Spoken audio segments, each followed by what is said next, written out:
Hi friends, welcome back to my channel. ఈరోజు video వచ్చేసి నేను దోశ అనేది ఎలా ప్రిపేర్ చేయాలో ఈరోజు వీడియోలో నేను మీకు ముందుగా మీరు ఒక బౌల్ తీసుకొని 1 గ్లాస్ నేను మినపప్పు తీసుకుంటున్నాను.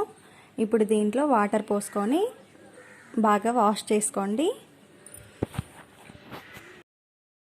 ఇప్పుడు ఇంకొక బౌల్ తీసుకొని దాంట్లోకి 1 గ్లాస్ మినపప్పు తీసుకున్నాం కదా, 3 గ్లాసుల రైస్ అనేది తీసుకుంటున్నాను. ఆ రైస్ని కూడా ఒక 2 టైమ్స్ బాగా వాష్ చేసుకోండి. ఏదైనా డస్ట్ ఉంటే బయటికి వెళ్ళిపోతుంది. ఇలా కడిగేసుకున్న తర్వాత ఇప్పుడు దీన్ని కూడా వాటర్ పోసుకొని నానబెట్టుకోవాలి.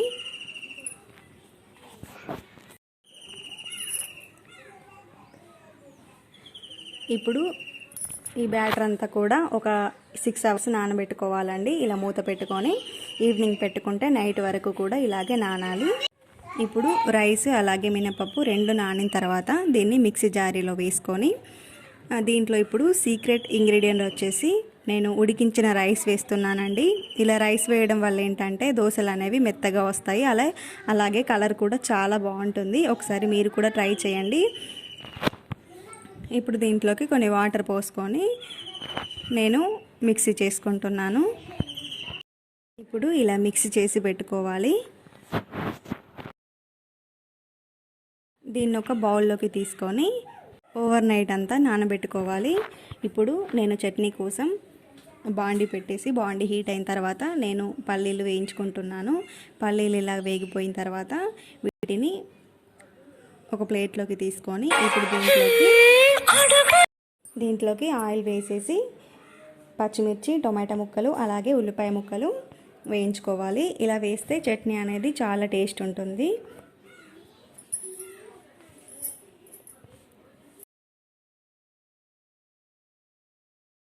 ఇప్పుడు వేయించి పెట్టుకున్న పల్లీలు ఉన్నాయి కదా, దీంట్లో నేను జీలకర్ర వేస్తున్నాను. అలాగే వెల్లుల్లి రెబ్బలు కూడా వేసుకోండి. వేయించి పెట్టుకున్న పచ్చిమిర్చి, ఆనియన్, టొమాటో ముక్కలు ఉన్నాయి కదా, అవి కూడా దీంట్లో వేసుకోండి. మీ చట్నీకి టేస్ట్కి తగ్గట్టుగా కొంచెం సాల్ట్ అనేది యాడ్ చేసుకోవాలి. దీంట్లో కొన్ని వాటర్ పోసుకొని ఇలా మిక్స్ చేసుకోండి. మీకు ఇలా ఇష్టం ఉంటే మీరు ఇలా పోపు పెట్టుకుంటే సరిపోతుంది. లేకపోతే చట్నీ కొంచెం లూజ్గా కావాలనుకుంటే కొన్ని వాటర్ పోసేసి పోపు పెట్టుకోవాలి. ఇప్పుడు నేను ఒక బాండి పెట్టుకొని దాంట్లో ఆయిల్ వేసుకున్నాను. అలాగే ఆవాలు, జీలకర్ర, కరివేపాకు, పసుపు వేసుకొని చట్నీని పోపు పెట్టుకుంటున్నాను.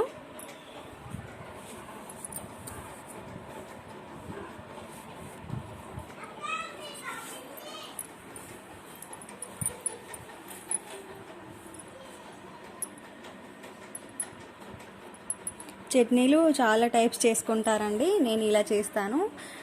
టొమాటో వేస్తే చట్నీ అనేది చాలా బాగుంటుంది. ఇప్పుడు నేను రెడీ చేసుకున్న దోశ బ్యాటర్ ఉంది కదా, దీన్ని ఓవర్ నైట్ అంతా నానబెట్టుకుంటే ఇలా పిండి పులుస్తుంది. ఇలా పులిసిన తర్వాత దీంట్లో కొంచెం సాల్ట్ యాడ్ చేసుకోవాలి. చట్నీలో సాల్ట్ యాడ్ చేసుకున్నాం కదా, సో దాన్ని చూసుకుంటూ ఈ పిండిలో కూడా కొంచెం సాల్ట్ అనేది యాడ్ చేసుకోండి. యాడ్ చేసుకున్న తర్వాత బ్యాటర్ అనేది చిక్కగా ఉంటే వాటర్ పోసుకుంటూ లూజ్గా బ్యాటర్ అనేది రెడీ చేసుకోవాలి.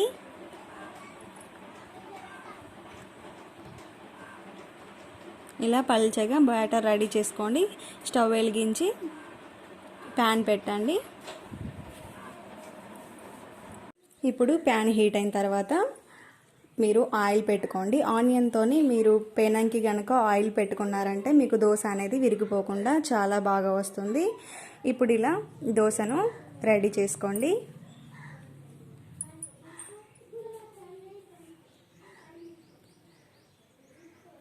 దీనిపైన చుట్టూ ఆయిల్ వేసుకోండి.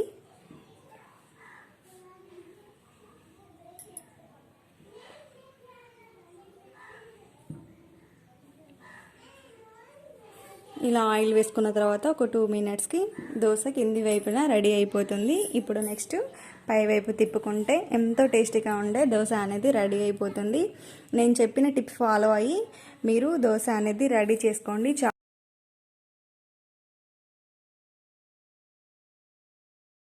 దోశ రెడీ అయిపోయిందండి. నేను చెప్పిన టిప్స్ ఫాలో చేస్తూ మీరు కూడా దోశ అనేది ఇలా చేసుకోండి.